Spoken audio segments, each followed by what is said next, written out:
नमस्कार सबैजनालाई, म तेन्जिन लेबु। ठसिदले म पासाङ तामाङ। आज हामी तपाईहरुको माझ भोट भाषा बोलेर कसरी सिक्न सकिन्छ भन्ने उपाय लिएर उपस्थित भएका छौं।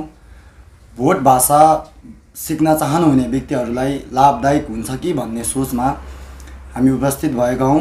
भाषा बोलेर सिक्नुपर्ने र धेरै भाषा बोल्न सक्नु पनि एउटा कला भएको कारणले सोही कलालाई विकास गर्न चाहनुहुने व्यक्तिहरूले पक्कै पनि लाभ उठाउनु हुनेछ भन्ने आशाका साथ हामी आजको श्रृङ्खला पस्काउँदै छौं। आशा छ तपाईहरु सबैले मन पराउनु हुनेछ। धन्यवाद। नमस्कार।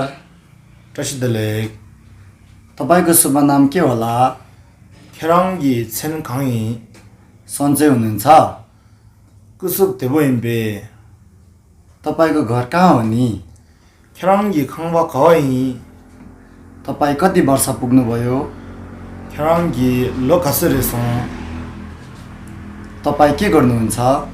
खेराङ कारेनङ्गी तपाई विद्यार्थी हो? खेराङ लोप्चो यम्बे तपाई कति कक्षामा पढ्नुहुन्छ? खेराङ जिन्डाकासला लोजोङ नाङ्गी हवस् त, भेटेर खुसी लाग्यो। थोङ्ने काबो चौसों पछि भेटौँला है त। चेला चल्छो।